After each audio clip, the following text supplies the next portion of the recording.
House will order.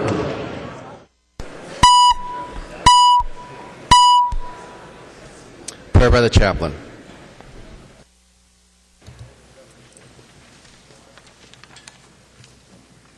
Let us pray.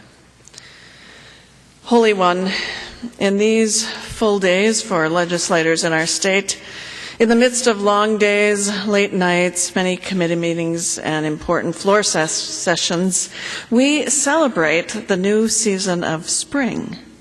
We are springing forth, moving ahead into new possibilities, even as winter continues to linger with a long, not really so nice Minnesota goodbye. O God, in the unfoldings of this season of renewal and growth, I offer up to you for your blessing and guidance each leader and servant here, who, in the words of the poet Marge Piercy, jump into work head first without dallying in the shallows, who harness themselves, an ox to a heavy cart, who pull like water buffalo with massive patience, who strain in the mud and the muck to move things forward, who do what has to be done again and again." End quote. Holy One, give strength and sustenance to our leaders as they seek to care faithfully for the complexities of our common good, building a more perfect union of cooperation, courage, and trust, beckoned forward by your call and our longing for more justice than fragility in our life together.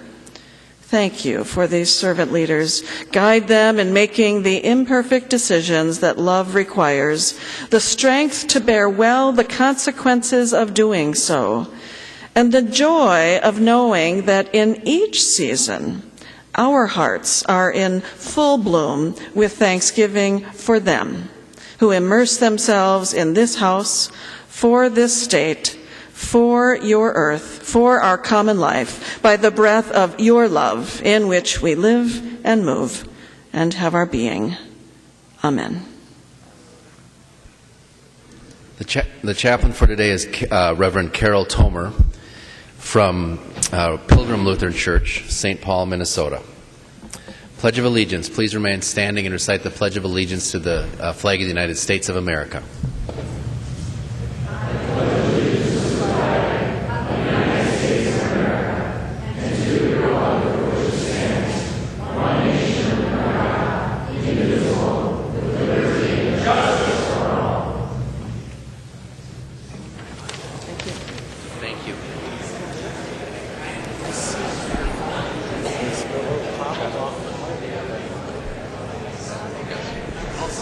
The clerk will take the roll. It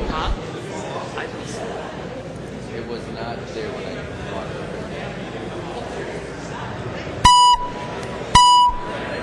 Thank you. Yes.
The clerk will close the roll.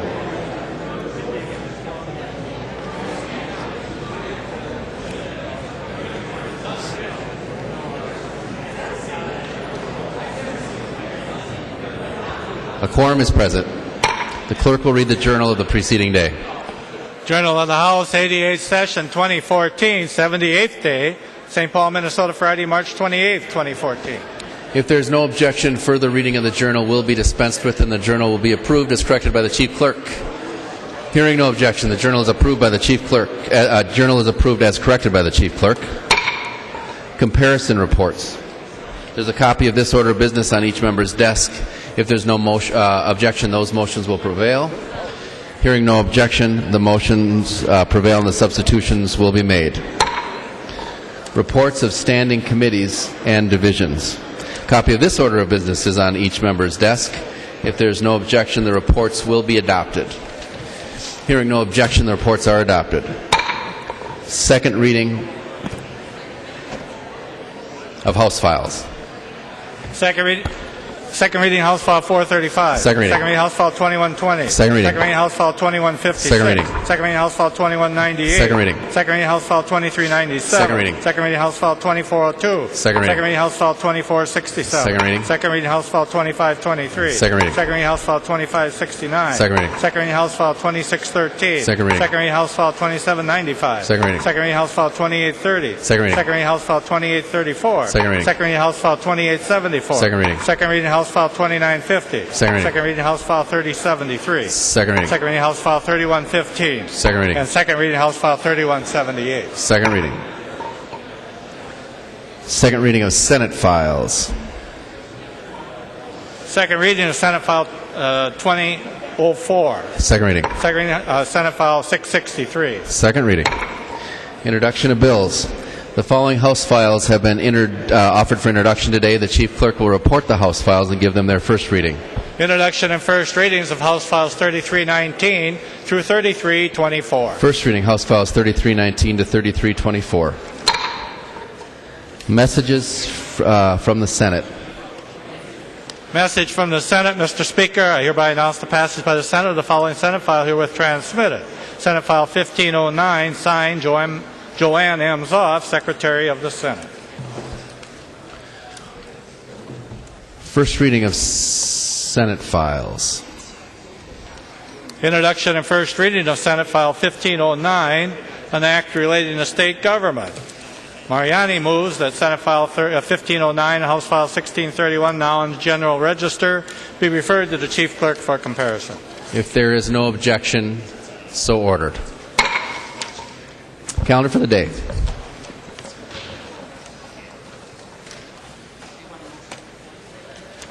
The first bill on the calendar for the day is Senate File 1892. The clerk will report the bill. Senate File 1892, number one on the calendar for today, an act relating to transportation. Representative Lillie, I see there's an amendment at the desk. That's correct, Mr. Speaker. Well, the clerk will report the amendment. Lillie moving to amend Senate File 1892 as introduced as follows. Delete everything after the enacting clause and insert the language of House File 1979, the first engrossment. The amendment is coded DEA 1979. Representative Lillie. Thank you, Mr. Speaker, and members. It's with great honor that I bring this this bill before us today. It's something that is quite important to my senator, Senator Uyghur, and myself. He's up there, but this bill designates part of Highway 36 in North St. Paul. Officer Richard Crittenden Highway Senior in North St. Paul. I'm not saying that correct, but so it designates part of Highway 36 in North St. Paul, Officer Crittenden Senior Memorial Highway. So a couple of years ago, 2009, it was Labor Day weekend, and one of our local police officers, Officer Crittenden, responded to a domestic call.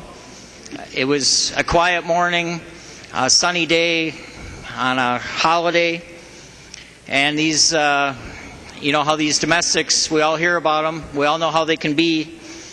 So he shows up and has support from other community, from Maplewood as well, and he responds to the situation, open the door, and the guy's coming at him with a burning rag. and Officer Crittenden responds at that point, pushing away the woman that had called and their daughter, and struggle ensued, and Officer Crittenden was shot. Just like that, on a quiet Sunday while we're home, or maybe at the cabin, or those sort of things, on a quiet day. He was 57 years old, Grandpa Rick, and we have his wife. She's up, Christine's up there, and thank you for coming here. And it's a great honor to bring this. His family. It's important to them. It's important to our community. So often we all have it in every one of our communities that these first responders are there for us, keeping us safe and responding to these situations. We have some members here. Representative Johnson, where are you over there? I think you're a public servant and beyond, with the law enforcement first responder. And Mr. Howe, where are you? I don't see you. Thank you. Representative Cornish. And by the way, Representative Cornish, the community showed up. How these things are. So many people showed up. It was at Aldridge Arena, which is a big arena in our East Metro area. And troops from all over the state, officers responded and showed support. I mean, it's so important. And just thank you for all those folks that showed up. But I don't know if you know a little bit of trivia on Representative Cornish. He's quite a singer. And I didn't know that. And he sang that day at Officer Crittenden's funeral, and thank you for that, sir. And then there's Jay McNamer here is a firefighter. He doesn't talk about it, and obviously Representative Schoen, and he's wearing one of Officer Crittenden's pins today, and thank you for that. That means a lot to my community. But we're not going to forget Rick. He's a funny guy.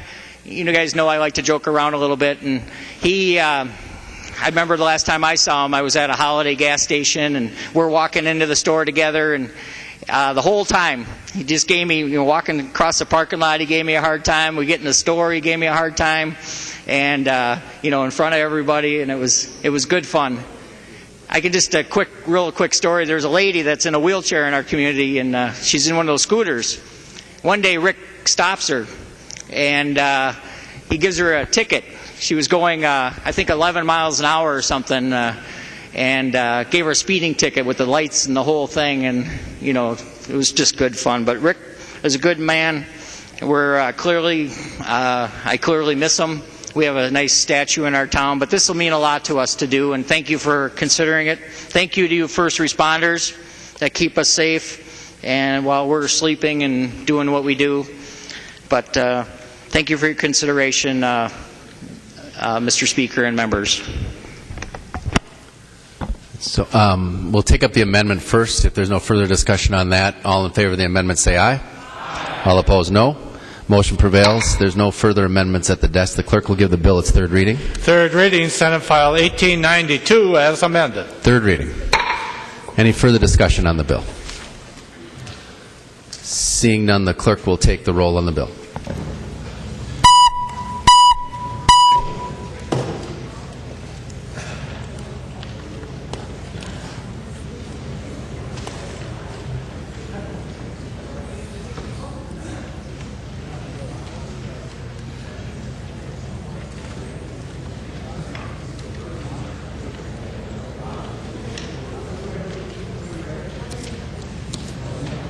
The clerk will close the roll.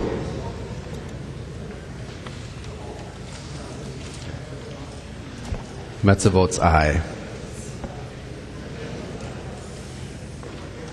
There being 127 ayes and 0 nays, the bill is passed and its title agreed to. Representative Lillie, what purpose do you rise?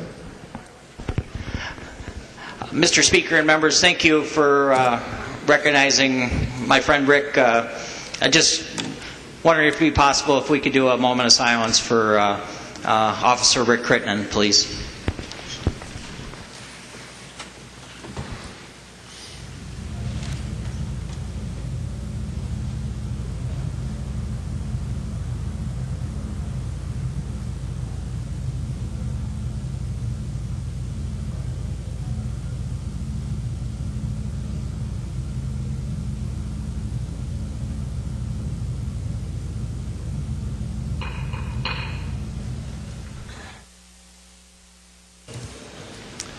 The next bill on the calendar for the day is House File 2219. The clerk will report the bill. House File 2219, number 2 on the calendar for the day, an act relating to transportation. Representative Barrett. Thank you, Mr. Speaker and members. This bill designates part of Highway 8, the Nicholas Patrick Spehar Memorial Highway. And, Mr. Speaker, I do have an amendment. There is an amendment at the desk. The clerk will report the amendment. Barrett moving to amend House File 2219 as follows. The amendment is coded A2. Any discussion of the amendment? Why don't we, can we vote on the amendment, if that's all right? If there's no further discussion, all in favor of the amendment say aye. All opposed, no. Motion prevails. The clerk will give the bill its third reading. Third reading, House File 2219 as amended. Third reading. Representative Barrett. Thank you, Mr. Speaker and members. Today, my House File 2219 comes to you from a gentleman from the community who called me up about a year ago. He's a friend of the family, the Nick Spehar family, and asked me what the process was to memorialize this fine young man, a true American hero. In fact, he already knew what the process was because he looked it up himself. He's so passionate about the idea. So we're here today to recognize Nicholas Patrick Spehar and name a portion of Highway 8 in Chisago County between Center City and Chisago City after a fallen hero. But what I'd like to do is tell everyone about Mr. Spehar, because I think you'll find his life to be extremely fascinating. Nick grew up in Chisago City and had a lot of opportunities after high school. He eventually chose the military, enlisting in the Navy in 2007. He excelled in the service and eventually qualified for the SEAL team training. Nick made it through on his very first try. He enjoyed the camaraderie, the true meaning of a team, and the brotherhood that the Navy SEALs had to offer. He was a member of SEAL Team 5. Nick made it through on his first try, and he was the youngest member of the team by 6 years. Nick had deployments to the Philippines and to Yemen in support of Operation Enduring Freedom. Upon completion of his second deployment, he volunteered for Afghanistan. His decorations include the Army Commendation Medal, 2 Navy and Marine Corps Achievement Medals, National Defense Service Medal, Iraq Campaign Medal, Global War on Terrorism Expeditionary Medal, the Sea Service Deployment Ribbon, the Good Conduct Medal, Rifle Marksmanship Medal, Pistol Marksmanship Medal, the Bronze Star, and the Purple Heart. On August 6, 2011, a helicopter carrying 30 U.S. service personnel was shot down in Afghanistan. 2 Minnesotans were on the helicopter, including Nick Spehar of Chisago Lakes. Nick was survived by his parents, Patrick and Annette, his sisters Marie and Lisa, and his brothers Luke and Jacob. Our country buried a hero on August 19, 2011. Nick is memorialized at the Chisago County Veterans Memorial with others that gave their lives in service and others over the history of our community. Nick also has a full scholarship named after him at Holy Cross University, which is dedicated to children of vets. This young man's sacrifice has touched the hearts of our community. To honor that sacrifice and keep the memory of his dedication alive, please help us approve this memorial, renaming a road that runs right through the heart of our community and give him to our country. I want to end in closing with using a few words from a gentleman here in front of me who testified in committee, which I thought really exemplifies him, his family, and our community. In closing, you have heard the word team several times in this message. When I brought the idea to the Spehar family, again I'm talking about my constituent who brought it to me, they all got together to discuss it, and when I got the call back, I was very happy to hear that they had approved of it. But more importantly, Nick would have liked the idea. In asking Pat why he would have liked it, he said 2 reasons. The fact that it encompassed all 3 communities in the Chisago Lakes area, and secondly, by honoring Nick, you honor his team, his comrades that he served with, and the ones he died with. With that, I respectfully ask for your green vote. Any further discussion? Seeing none, the clerk will take the roll on the bill.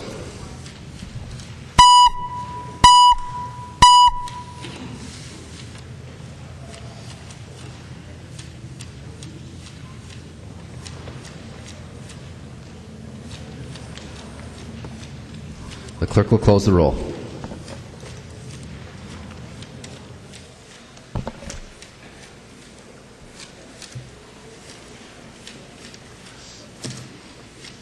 There being 128 ayes and 0 nays, the bill is passed as amended and its title agreed to. Representative Barrett, what purpose do you rise? Thank you, Mr. Speaker. Point of personal privilege. State your point of personal privilege. Mr. Speaker, members, would you join me and stand in a moment of silence in honor of Nicholas Patrick Spehar?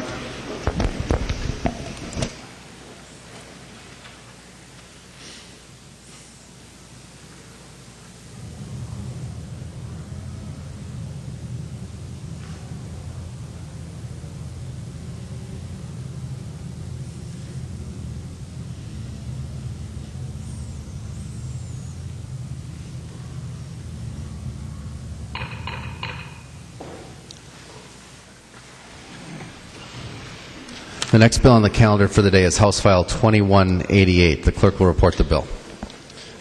House File 2188 on the calendar for today, an act relating to real property. Representative Hortman. Thank you, Mr. Speaker. Members, House File 2188 is the Minnesota State Bar Association Real Property Section Technical Bill. It clarifies and makes technical changes in statutes involving real property. It has bipartisan support. I believe it has a Republican author in the Senate, and there is no known opposition. The amendment that has been passed out, or is being passed out to you, is offered at the request of the Department of Human Services to make clear we are not changing any of the rules with regard to recoveries for medical assistance after death. I'd ask for your support for the amendment and then for the bill. There is an amendment at the desk. The clerk will report the amendment.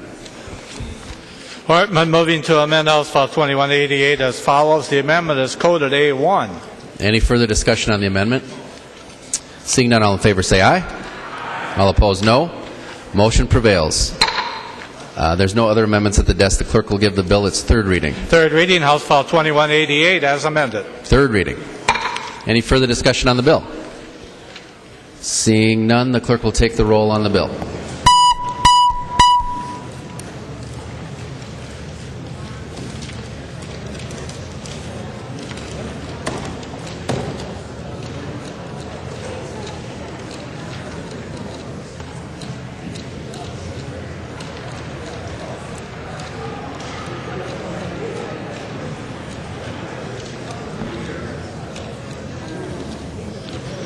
The clerk will close the roll.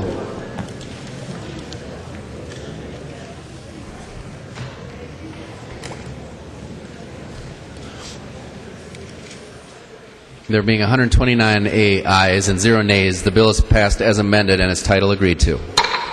The next bill on the calendar for the day is House File 2190. The clerk will report the bill.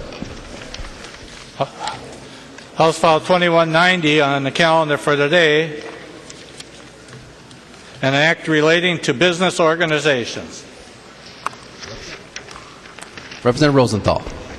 Thank you, Mr. Speaker and members. House File 2190 is brought to me by the Business Law section of the Minnesota State Bar Association.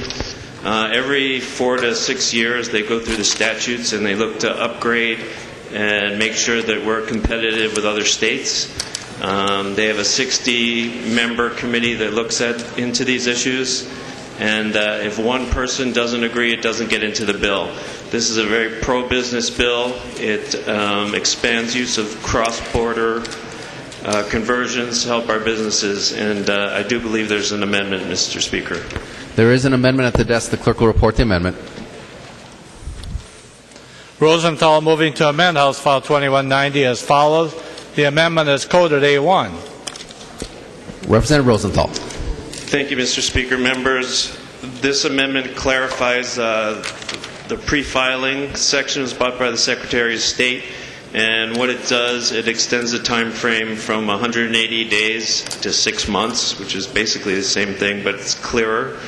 And I think this is a great bill. It's had bipartisan support through the committee process, and I ask for your support.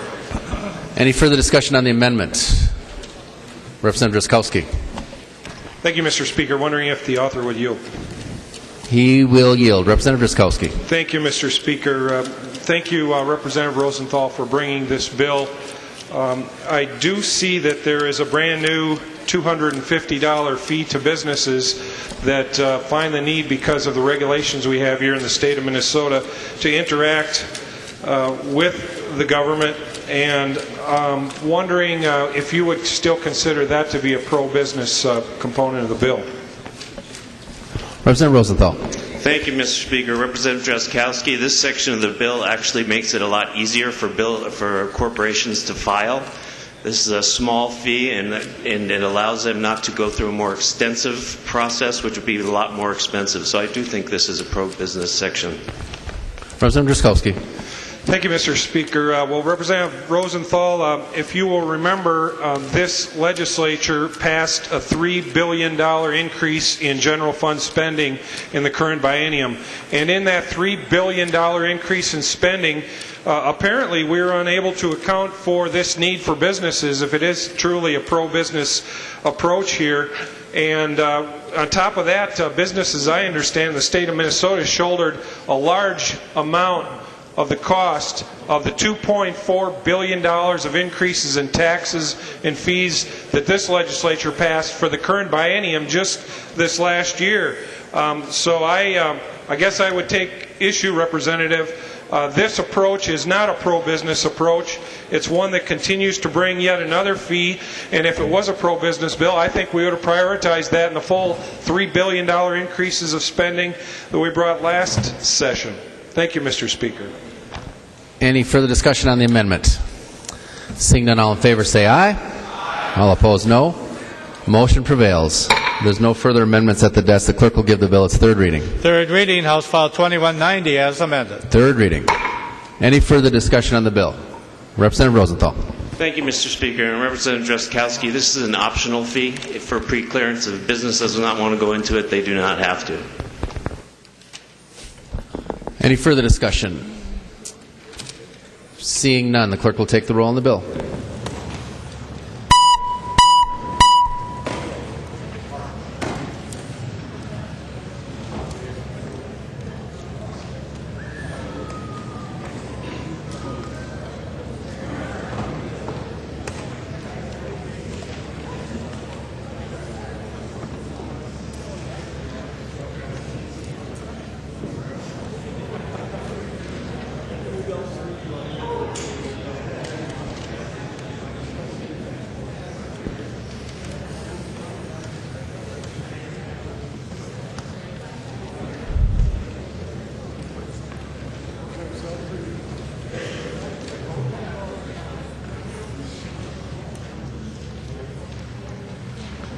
The clerk will close the roll.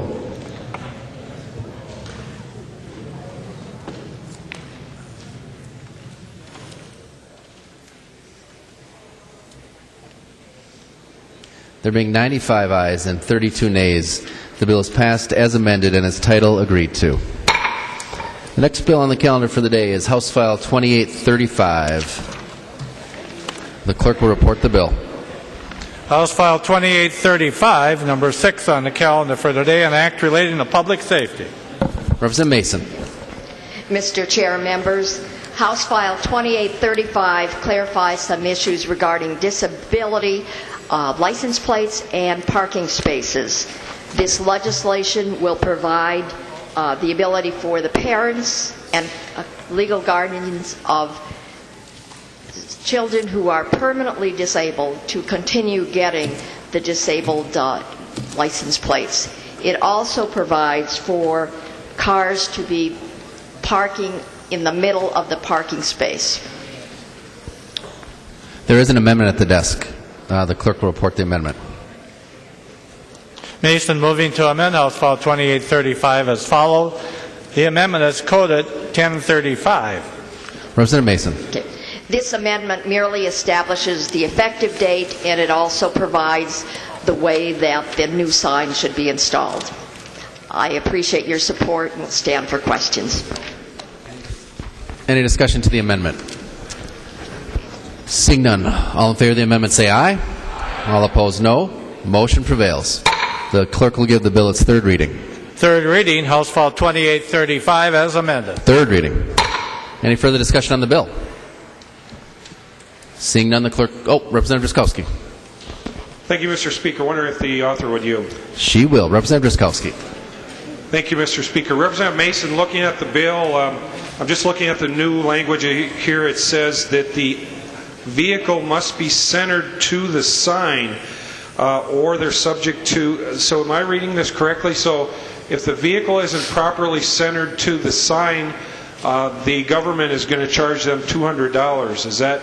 and anyway, that'd be the question. Thank you, Mr. Speaker. Representative Masin.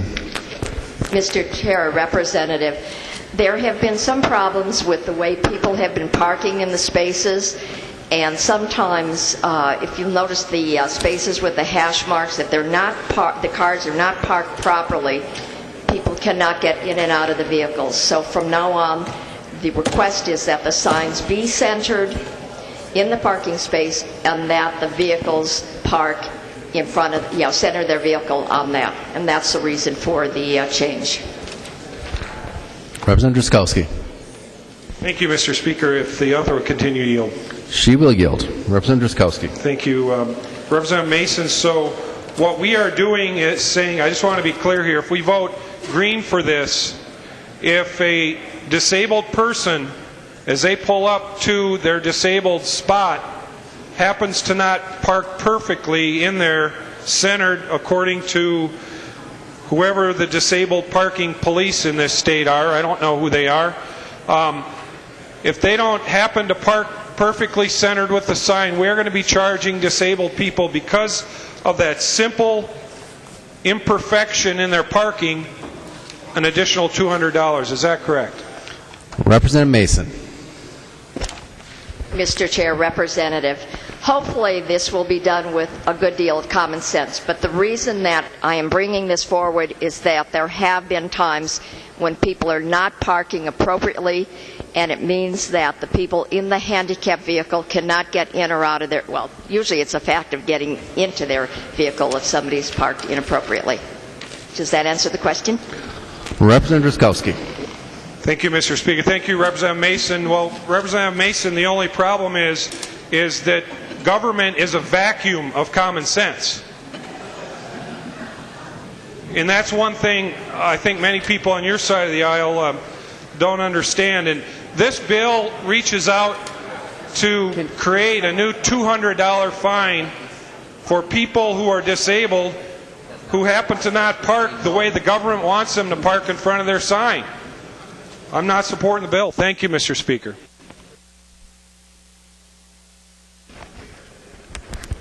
Mr. Chair, Representative. Representative Masin. This was brought to me by people from the disability community, and there, as I said, there have been significant problems in the way people are parking. This is meant to address that issue. Thank you, and I'd appreciate your support. Representative Swedzinski. Thank you, Mr. Speaker. Would the author yield to another question? She will. Representative Swedzinski. Thank you, Mr. Speaker. Just another kind of a point of clarification to business. If, let's say, the business doesn't have their sign, prescribed to be in the center of the spot, how does that work with what you're proposing? Representative Masin. Mr. Chair, Representative, I'm not sure you answered I understand your question. Representative Swedzinski. Thank you, Mr. Speaker. Just kind of talking, when it comes to the prescription of where the signs are located within a spot, if the sign itself is not located, maybe oftentimes there's maybe an existing light pole or something that may be off to the side where they didn't put a pillar in by itself. Is there any issues? Would they have any liability if that's not in the center and if they fall outside of the realm with your bill? Representative Masin. Mr. Chair, Representative, I am hoping that if someone has a business, they're able to follow this amendment as prescribed. This is really trying to help people that have a lot of problems with mobility. Thank you. Representative Johnson. Mr. Speaker, I wonder if the representative would yield for a question. She will yield. Representative Johnson.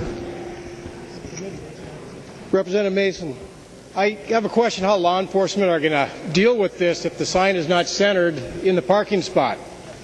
Your amendment says it's either first installed or replaced in the ordinary course of after this law passes. My family owns a business. We have these signs up. They were put up 10 years ago. They're in good shape. We haven't touched them. Fortunately for us, they are in the center of the parking spot. But if they are not centered in the parking spot, a lot of these signs out in the community are actually concreted or cemented into the concrete of the sidewalks in front of the parking spots where it's not that easy to move them. Now, when law enforcement goes to these complaints about the vehicle not centered at the sign,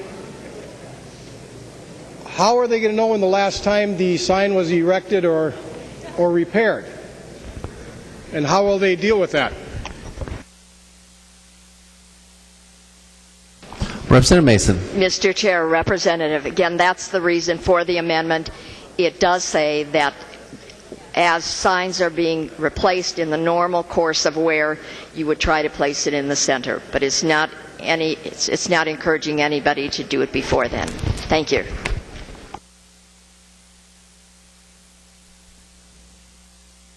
Representative Johnson.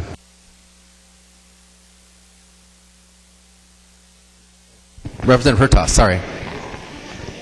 Thank you, Mr. Speaker. And members, in the spirit of unsession, I see this as just unfriendly and unnecessary, and I would urge a red vote. Any further discussion? Representative Hamilton.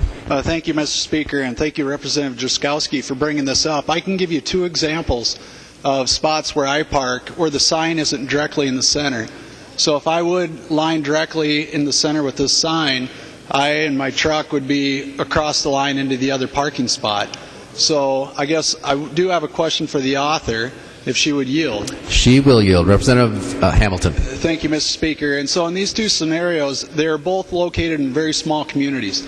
In the event I do, as you're saying, I'm going to be taking up two spots. If I don't, would I be subject to a fine? Representative Masin. Mr. Chair, Representative Hamilton, I'm hoping you would not, but again, this bill was brought to me by the disability community because they are aware of a number of times where the inappropriate parking has made things very difficult. Representative Hamilton. And thank you, Mr. Speaker. And Representative Masin, I appreciate you doing this. Again, speaking on, if I could be so bold, for the disabled as well, I'm giving you two classic examples that this is real life. This has taken place. There are two spots that I know of right now that if I park in them again, if this becomes law, then I'd be subject to this fine.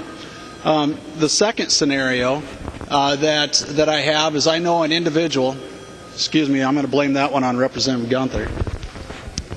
I know of an individual who also drives a truck and he keeps his wheelchair in the back seat of his extended cab, and when he pulls in there, he does off-center slightly so he can get the doors open and get his wheelchair around that door. And so now he's going to be subject to this fine. Madam Speaker, can I ask her to yield again, if she would, please? She will yield. Representative Hamilton. So, thank you, Madam Speaker, and Representative Masin. So, again, this scenario, and I fully understand what we're getting at, but there are certain circumstances. This individual drives a pickup, and when he pulls in, he'll off-center just slightly. He doesn't go over the line, but he will off-center slightly so he can get his wheelchair out and bring it around his door when it's open. And so by doing so now, will he be subject to a fine? Representative Masin. Madam Chair, Representative, I would think not. Representative Hamilton. Well, thank you, Madam Speaker. And so again, though, the way the bill reads, just so I'm clear, Representative Masin, in these two scenarios, the way the bill reads, and if it's enforced fully, the scenario that I gave you with the signs that are off-centered, and the scenario of the gentleman that has a pickup that pulls his wheelchair out around the door, in those two scenarios, the way the bill reads, will they indeed be subject to a fine? Representative Masin will yield. Representative Masin. Madam Chair, Representative, I would say no. Representative Hamilton. So, Madam Speaker, I understand that's what we're saying, but I think the way it reads, and law enforcement, they could issue myself a fine, and also the other gentleman that's pulling the wheelchair out around their door. I know what we're trying to get at, but I'm giving you two real-life examples where an individual is going to be subject to a fine. Now, I've got one other question, Madam Speaker, if the author will yield. She will yield. Representative Hamilton. And I understand that we're trying to get to the root of the problem. However, if the first individual pulls in and they are off-centered to the sign, so then I pull in behind them, and because I can't get out, so I off-center for the sign, now am I liable for a fine as well because the first individual did not park right? If she'll yield to that question. Representative Masin. Madam Chair, Representative, I appreciate your questions, but I think the bill addresses the problem that needs to be addressed, so I'm hoping we can go forward with the vote. Thank you. Representative Hamilton. Well, Madam Speaker, I just gave you three real-life examples where I'm going to get fined if I pull into these handicapped parking spots. And this is alarming. Again, I understand the intent and I respect it. However, the way the bill is written, a lot of times if it's enforced to the nth degree of the law, I'm giving you three scenarios. Well, now I, trying not to break laws, just broke it 3 times. And so, unfortunately, yeah, it's going to cost me $600. So, unfortunately, I cannot support the language. Thank you. The member from Olmsted, Representative Benson. Thank you, Madam Chair. And I know that Representative Masin certainly doesn't want to take money out of the pockets of poor folks or folks with disability, but essentially this is what it could do. And through the line of questioning that we've heard, it seems apparent that I think, and I'll ask her if she would answer a question in a minute, but it seems as though that the problem that was brought to her is that there are people, when they park next to these handicap spaces, park so close, then that the vehicle that has the handicapped person in it can't either open the doors or get the person with the wheelchair out. So in effect, what the bill does is put the onus on the person with the handicap to park centered in the spot. It doesn't do anything for trying to mitigate the issue of the person who's parking next to the handicapped space parking so close that indeed it's still rendered practically useless. So would the author answer a question, Madam Chair? She will yield. Representative Benson. Representative Masin. Madam Chair, Representative Benson, a lot of what we're discussing here is already law. All this bill does is try to get people to focus on centering their vehicles in the center of the spot. But everything else is still law. This is not changing anything that is currently law. Representative Benson. Madam Chair, well, Representative Masin, it doesn't help at all, though, with the person who's parking right up against the line and makes it practically impossible for the person with the disability vehicle from using the space the way it is appropriately supposed to be used. So here you're penalizing the person with disability, and I know you don't want to put a $200 fine on a poor person, but you're making it harder, not easier. And your bill doesn't address when there's not a sign. So many filling stations are convenience stores that you pull up to have it painted on the asphalt or the macadam, whatever. So it makes it even more blurry, in fact, than what we're trying to do. So I really urge some common sense. I hope that the other side isn't just merely believing that we're caterwauling on this issue and that we don't have some concerns. I think that you need to realistically look at what this bill is going to do. I mean, we tried to pass a 5% for disability people, and now we're going to put a $200 fine if they don't center their vehicles. So thank you, Madam Chair. The member from Hennepin, Representative Pepin. Thank you, Madam Speaker. And Representative Masin, I wanted to talk a little bit more about what Representative Benson was just speaking. If there is not a sign that's posted, and if it's just written on the ground in a gas station or some type of station like that, or maybe an apartment complex, what would happen if there's ice or snow covering the spots? You couldn't exactly tell where the space was located. Would you be subject to a $200 fine as well then? Representative Pepin requests Representative Masin to yield. She will yield. Representative Masin. Madam Chair, Representative, again, this bill is not changing what is in law. All it's trying to do is encourage people to park appropriately. Representative Pepin. Madam Speaker and Representative Masin, the confusing part, though, is what would off-center be, because if there's a pole, you could kind of figure out what center is, but if there's no pole, there's a sign painted on the ground, and if there's ice or snow, it'd be difficult to see that. So I think there is a change, because you wouldn't be able to tell necessarily where the center is. So I guess I beg to differ on your description. The member from Dakota, Representative Garofalo.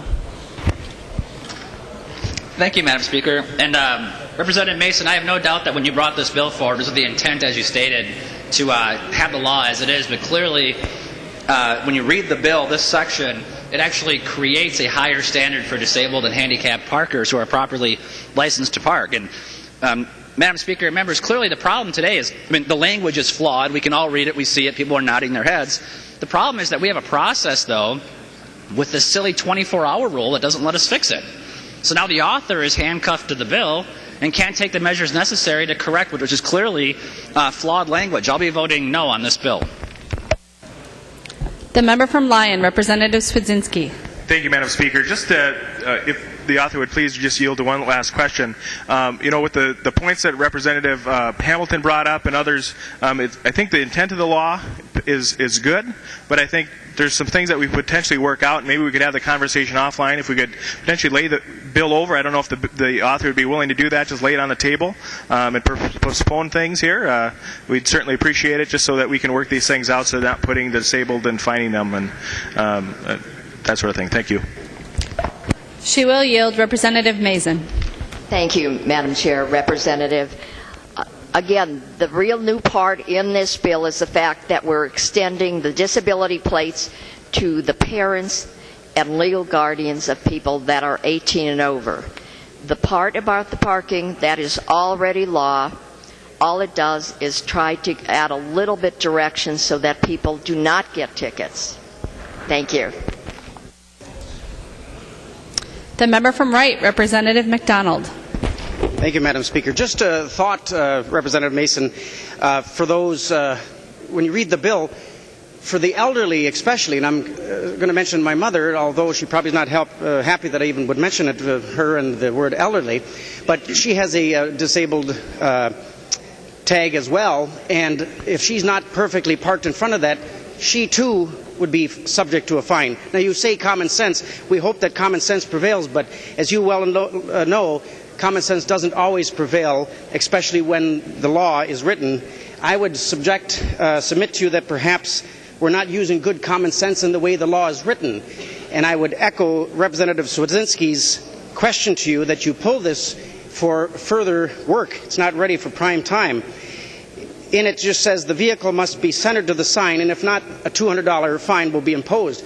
I do not support this bill because I'm not sure my mother will be able to make sure it's right in the center of that sign. It's poorly written, and I know that your intent was not, but I suggest you pull this off. You're not going to get many votes from this side due to the fact it's poorly written, and it gives the cops an opportunity to ticket and collect funds from people who are not deserving of getting a $200 fine, and that includes the elderly and the disabled community. You heard us, you heard our echoes, you heard our talks.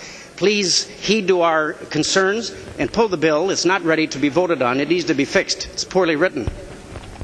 The member from Washington, Representative Schoen. Thank you, Madam Speaker and members. The centering on the parking spot here is merely a guide. This is current. You still have to do this now, and Representative Masin was asked by the disability community to put new signs that came up, to print that on the sign so that people know about it. I think if you're angled in the spot, as long as you're reasonably centered and angled, that should be right, and that should be okay to do. I don't see anything in the law that would make me want to write that ticket for someone that is trying to display their tag properly, and that's really the only thing that we go look for is it properly displayed, and are they actually in a spot that they're supposed to be in. So I'd urge a green vote and support Representative Mason's bill. The member from Wabasha, Representative Driscowski. Thank you, Madam Speaker. Madam Speaker, wondering if the author would yield again, please. She will yield. Representative Driscowski. Thank you, Madam Speaker. Representative Masin, we do, as we all know, have a committee process here by which bills like this one receive the proper scrutiny from the people in this body that focus their legislative attention on those particular content areas. And the question I would have is, why weren't these issues addressed in committee? Obviously, this bill is poorly written. You've heard the discussion. Why didn't the committee address this issue? Representative Masin. Madam Chair, Representative, actually this did go through the committee process and we had no questions during the process, so I am totally unaware of why that didn't happen and what's happening on the floor right now.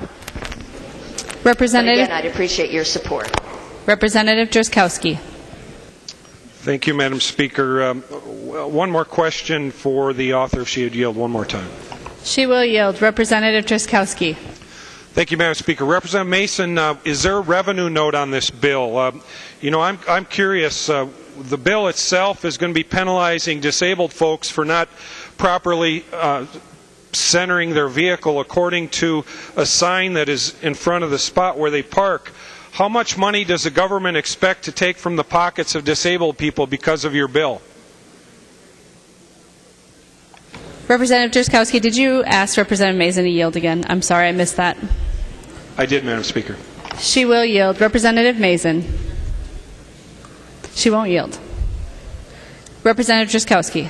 Thank you, Madam Speaker. Well, members, obviously this bill is very flawed. The author herself is tired of talking about the flaws in the bill. Madam Speaker, I'd move that the bill get referred back to the Transportation Policy Committee. Ask for a roll call.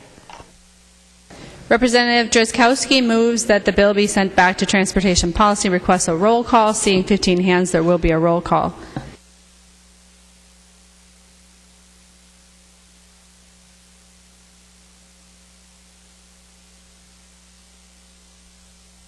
Any debate to the motion?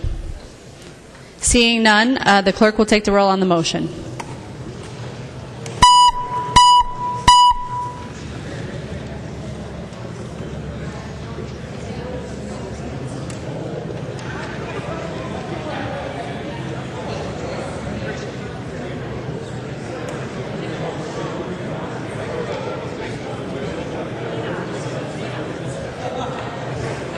The clerk will close the roll.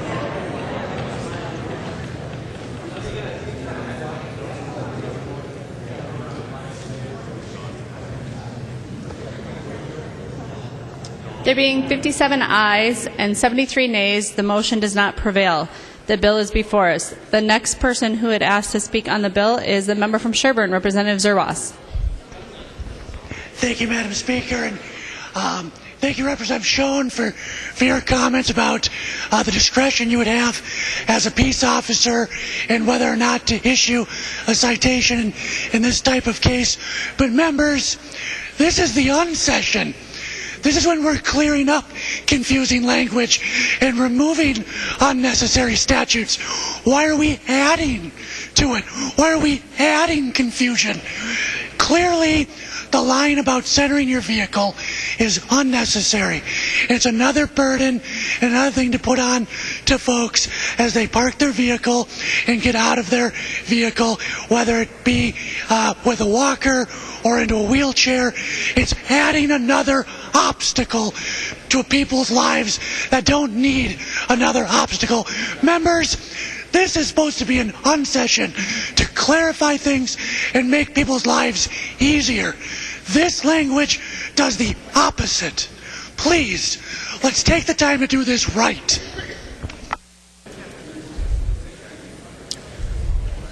The member from Hennepin, Representative Earhart. Thank you, Madam Speaker. You know what's flawed is this line of questioning. This This bill came right straight through the committee. It was testified before by people from the disability community, one of the sires of that community, and it was unanimously referred to the General Registry. And you're just delaying things and fussing around, and why don't you just forget about it? Let's get this bill passed and get on with it. Under House rules, a person can't speak twice on a bill until everybody else who would like to speak on the bill has spoken. Has everyone who would like to speak on the bill spoken? The member from Cottonwood, Representative Hamilton. Thank you, Madam Speaker, and to Representative Earhart. I received a parking ticket, and I had my handicap sticker, and you know what? It was downtown St. Paul.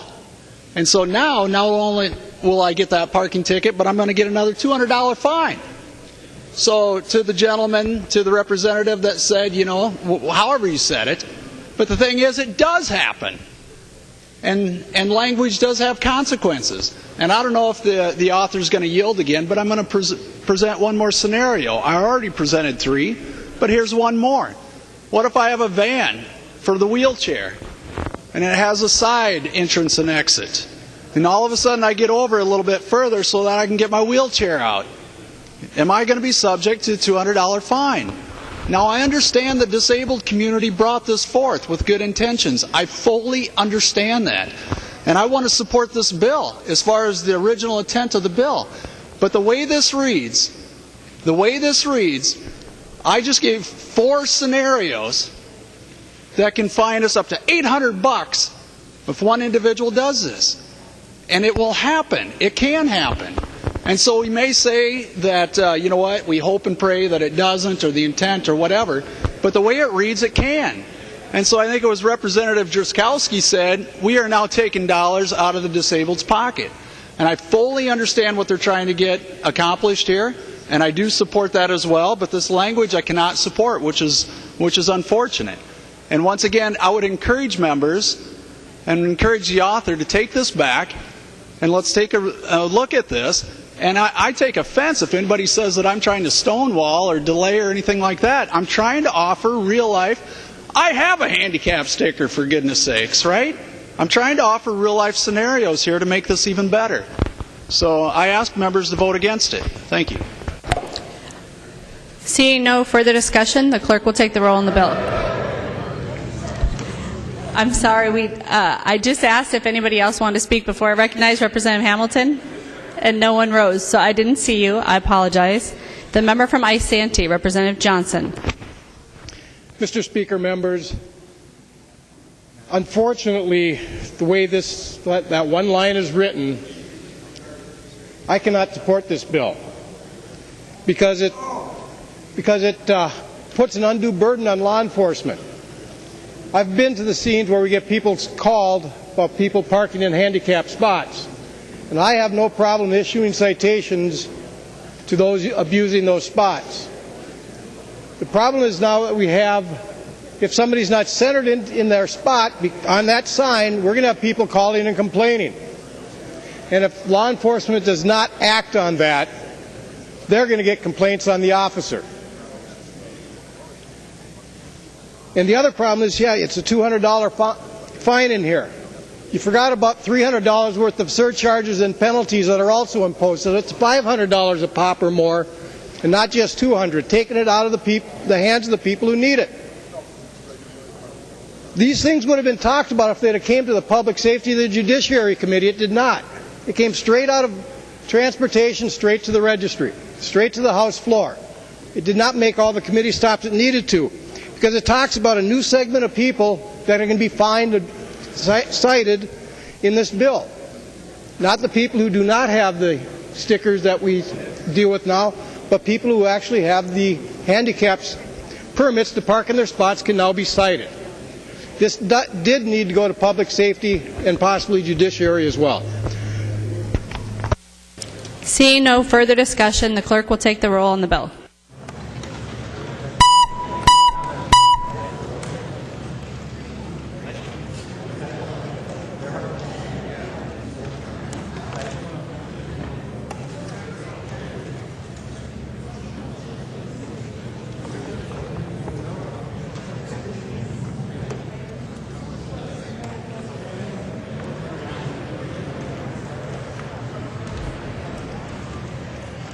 The clerk will close the roll.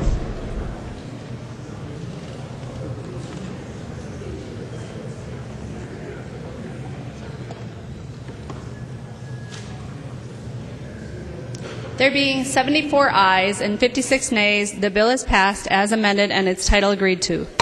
The next bill on the calendar for the day is Senate File 2100. The clerk will report the bill. Senate File 2100, the first engrossment, an act relating to public safety. The member from Washington, Representative Schoen. Thank you, Madam Speaker and members. This is a fairly straightforward issue.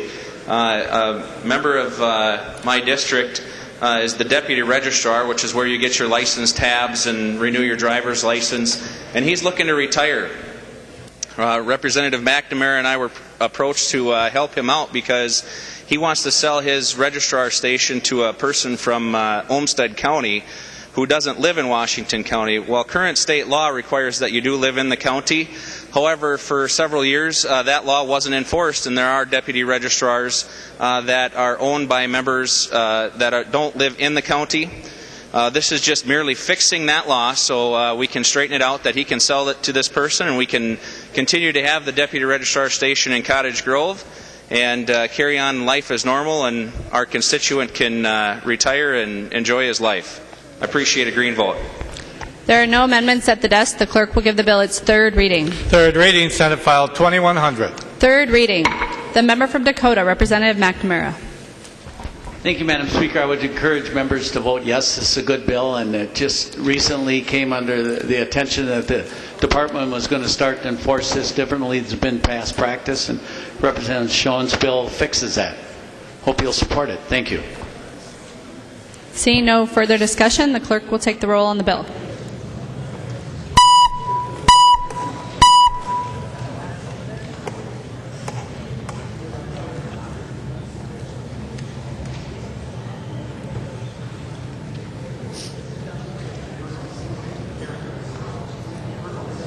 The clerk will close the roll.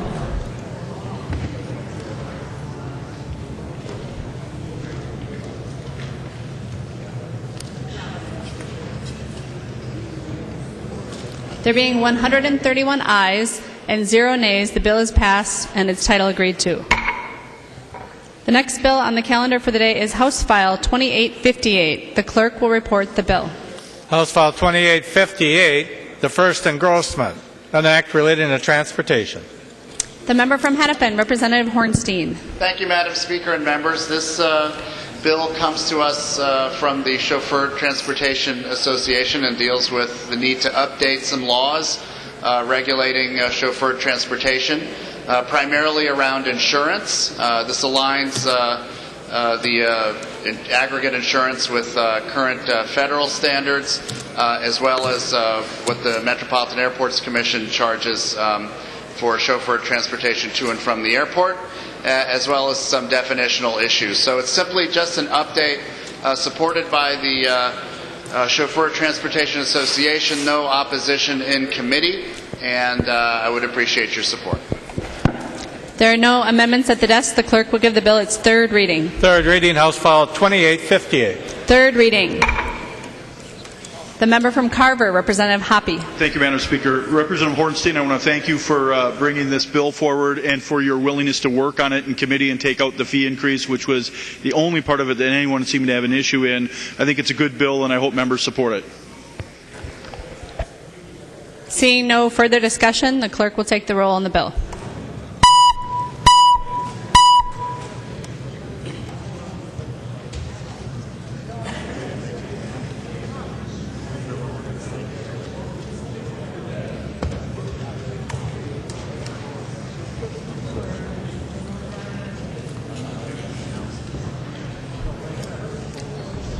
The clerk will close the roll.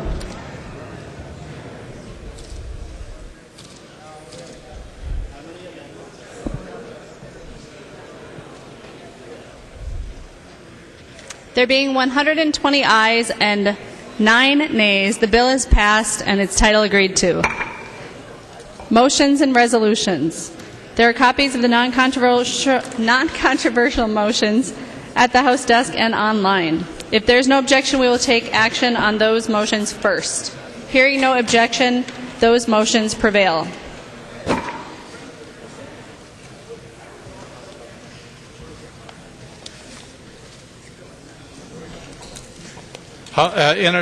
Introduction of House Concurrent Resolution Number 1, introduced by Murphy E., and that House Concurrent Resolution relating to adjournment for more than 3 days.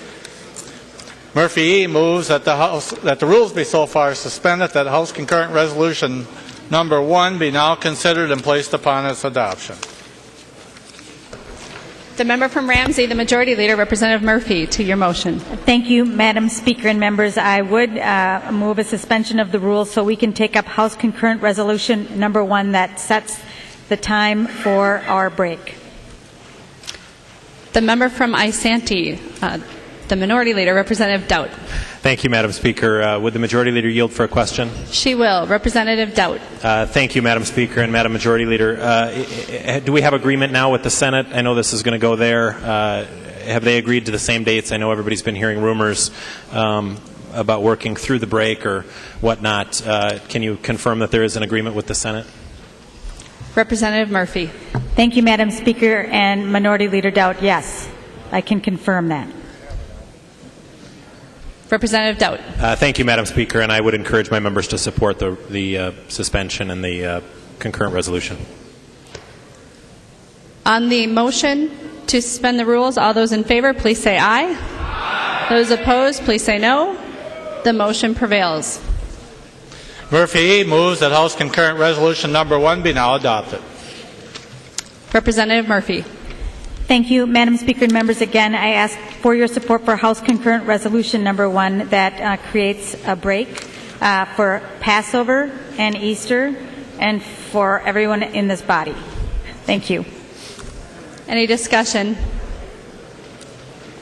Seeing no discussion to the concurrent resolution, all those in favor, please say aye. Aye. Those opposed, please say no. The motion prevails. The resolution is adopted. Fitzsimmons moves that House File 3312 be recalled from the Committee on Transportation Finance and re-referred to the Committee on Capital Investment. The member from Wright, Representative Fitzsimmons. Thank you, Madam Speaker. Yes, I have House File 3312 to be re-referred from the Committee on Transportation Finance to the Committee on Capital Investment, and I spoke with the chairs, and they understand this. Seeing no further discussion, all those in favor of the motion, please say aye. Those opposed, please say no. Motion prevails. Announcements. The member from Ramsey, Representative Mariani. Madam Speaker, members, point of personal privilege. Please state your point of personal privilege. Madam Speaker and members, today marks March 31st, the birthday of a great American leader. It's actually very appropriate that we began this session by honoring two of our own here in the state of Minnesota, people who ably and courageously served us and served the people, served our state. Today, as we end the session, I want to call your attention to the life and times of Cesar Chavez, a great American leader who served our nation, who served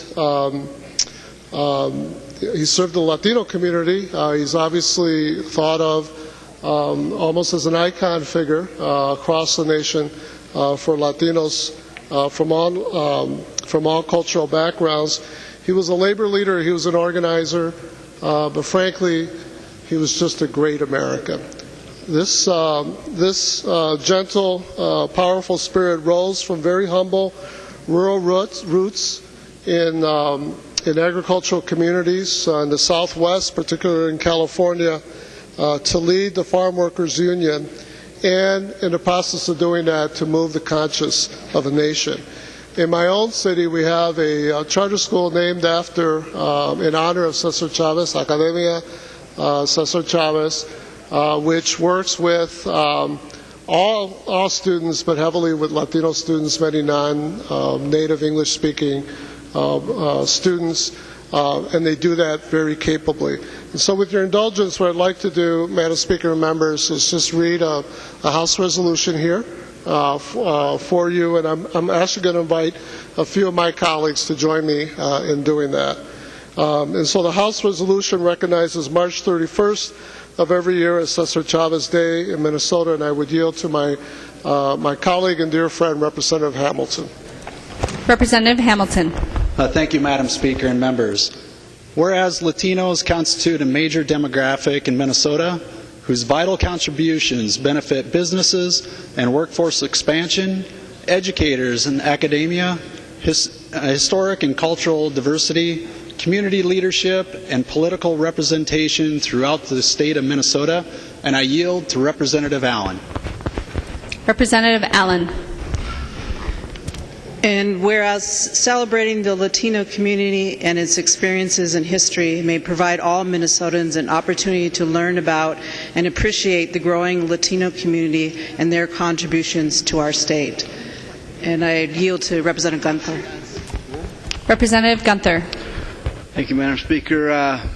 Whereas civic engagement has risen from historically low levels of voter participation among this important community and should be encouraged by recognition of the value of Latino voices in developing strong and equitable public policy.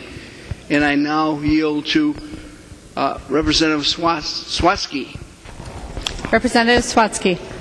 Whereas President Barack Obama has proclaimed March 31st of each year as Cesar E. Chavez Day in honor of the Mexican-American leader who dedicated his life to advocacy on behalf of fair and equal treatment of farm workers, political representation for ethnic minorities, environmental justice, civic participation, and community engagement, increased literacy among laborers, and organized millions of workers and community members nationwide in a peaceful movement towards social justice.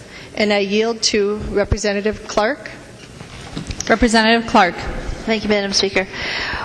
Whereas remembering and honoring Cesar A. Chavez inspires more people to become involved in the causes that continue Cesar Chavez's extraordinary legacy.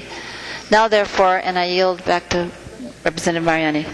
Representative Mariani. Mr. Speaker, and to close this out, I would yield to my colleague and dear friend, Representative Fritz. Representative Fritz. Thank you, Madam Speaker. Be it resolved by the Committee on Rules and Legislative Administration of the House of Representatives of the State of Minnesota that it recognizes March 31st of every year to be Cesar Chavez Day in Minnesota, to coincide with the Cesar E. Chavez Day. This is dated and signed March 28th by Speaker Paul Thiessen, Majority Leader Aaron Murphy, and Carlos Mariani. Announcements, members. Representative Tice. Thank you, Madam Speaker. I just want to invite everybody to St. Cloud area evening at the Capitol this evening at the Kelly Inn from 5 to 7. It's hosted by the St. Cloud Area Chamber of Commerce, and you will see me there, and you get to meet a lot of the chamber members, business people from the St. Cloud area. Thank you. Representative Carlson. Yeah, Madam Speaker, just to clarify, being that we're changing the time for going into session tomorrow, the Ways and Means Committee will meet in room 245 minutes after we adjourn the session tomorrow morning. Representative Sanders. Thank you, Madam Speaker. Would the Majority Leader yield for a question? She will. Representative Sanders. Thank you, Madam Speaker. Representative Murphy, just wondering, we've seen that the Chief Executive of the state is back in action. Wondering if you've had any conversations with him, if he's planning on coming to this chambers to give us a State of the State update. Representative Murphy. Thank you, Madam Speaker and Representative Sanders. I know he is doing well, but I have not had a conversation with him about that. Representative Murphy. Thank you, Madam Speaker and members. I want to announce first that Rules Committee will be meeting immediately after adjournment in room 118. Don't miss it. It's fun.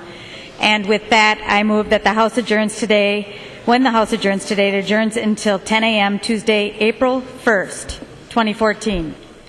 Representative Murphy moves that when the House adjourns today, it adjourns until 10 a.m. Tuesday, April 1st, 2014. All those in favor, please say aye. Aye. Those opposed, please say no. The motion prevails. Representative Murphy. I move that the House do now adjourn. Representative Murphy moves that the House do now adjourn. All those in favor, please say aye. Aye. Those opposed, please say no. The motion prevails. The House stands adjourned until 10 a.m. Tuesday, April 1st, 2014.